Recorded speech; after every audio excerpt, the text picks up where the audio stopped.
Hi, my name is Nathan, and today we're going to do a comic book review of Eattherich, issue number 4, brought to you by Rated Comics. Let's get to it. Now we begin this issue with Joey, her boyfriend Astor, soon-to-be fiance Astor, and Astor's parents eating lunch, and it's very questionable what she's eating there. It doesn't look like she's truly enjoying it. It might be organs from one of the help who was retired. When they retire, they eat their organs. We don't know. But what the argument is about is Astor's parents is that they're arguing that they just don't understand how one of the help can decide to retire early from her contract. And Astor dad's like, I know I told her she can't retire early, but she wants to retire early because of some specialty hospital or something for her son's kidneys or some condition. I don't know. And the mom's like, well, she's going to insist on retiring. Somebody needs to deal with it, because I am way too busy and I can't believe she's doing this to us. I mean, some housekeeper is just ruffling our feathers and it will not be stand by. Okay, I totally get it, but you can see Joey is trying to conform because she truly loves Astor, but at the same time, Astor seems kind of conflicted with this dress. And if you remember in issue number 1, he has anxiety problems and now he's starting to smoke, and Astor's like, wait, the housekeeper Noreen is quitting? Yes, we cannot let this housekeeper derail things. So in other words, the mom is pushing off on the dad to handle it. Figure it out. Now, Astor's mom asked Joey, how come he hasn't been paying attention to what I've been saying? And Joey tells her, I'll catch him up to speed, don't worry. And she thanks her for that, like, what would we do without you? So when Joey and Astor go back to get ready for tonight's festivities or next retirement party, whoever else is going to be retiring, Joey asks Astor, did you get enough to eat? You didn't look like you did. I'm fine. Well, it's whatever. God, I'm so sorry about my mother. What do you mean? Never mind. Just, we got to get ready for tonight's party, you know?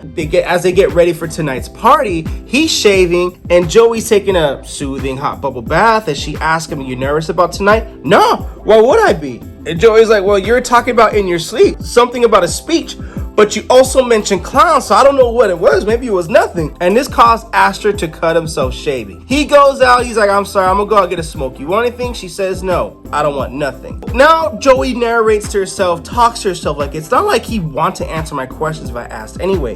And if he did, would I even want to know the answer? So she's going through this self-inflicting conflict right now. Do I want to know where he went during the Independence Day party? This is a callback to issue number 3, when it looks like Astor was about to propose to Joey, and then Astor's dad called him to do something which is unquestionable and sus. And she's like, he's not eating? Do I want to know how many packs of smokes he does a day? Why can't he sleep without those pills that he used to use just for emergencies? It's not like I don't have secrets of my own. I haven't told her why I keep drifting off to hang out with Petal from the previous issues. And she keeps turning down sex because how can she get up in the movie and get jiggy with it when her boyfriend's parents are cannibalists and when they eat the help like it's Hannibal Lecter? She wonders if she asked him, what would he say? Would he lie? Would he tell the truth? Which is worse? We don't know. So she goes to the beach to have a peaceful getaway from all this. Petal comes up behind her and scares her. And you can tell this relationship is starting to feel a little bit more beyond empathy at this point. So Petal asks her, what are you doing here? Joey's like, I need a break. You need a break from what? I don't know, I can't talk about it. And Petal comes in, what if I want it to be my problem? Come on, I know you say you don't want to make it my problem, but I want to be in my problem. Come on, Joey Dorsey, give me your troubles. And she puts her hand on top of her hand, slowly indicating a romantic moment. And Joey just lets it all out. Everything that's happened all summer, that's the problem. And Petal's like, dang girl, did you eat today? And why you gotta put it out like that? Well, I know it's all messed up the way I said it, but why did you sign the contract? Sorry, it's none of my business. And Petal clearly states, I signed the contract and you know why, for healthcare. I couldn't afford to take the jobs, take healthcare on my own, so this contract is a way to get decent medical insurance. And yes, I'm only living for a certain amount of time, but my quality of life, knowing that I only have a certain amount of time to live, is so great compared to knowing that I have a longer life, but gonna be in pain for doing it. So it's kind of like it's capitalism and coercion, but still, I rather enjoy my shortened quality of life pain-free than the longer term of life with all this pain. You get it?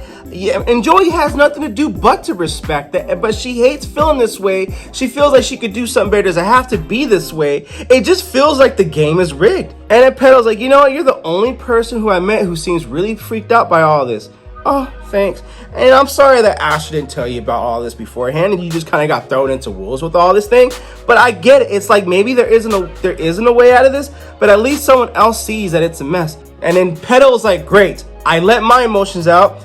And Joey's like, can I ask you something? Anything. Well, how much time do you have left on your contract? Okay, ask me anything but that. Just don't ask me that. And then the next question Joey asks her is, why did you come all this way down here in the water in the first place? Aren't you supposed to get ready for the party too? And Petal's like, silly girl, isn't it obvious? I came here looking for you. They have a college girls gone wild moment right here. Petal's like, I've been wanting to do this all summer. You have? For a college girl, Joey, you're not that smart, you know that? But she finds it adorably cute with her naiveness. I gotta get back. See you at the party.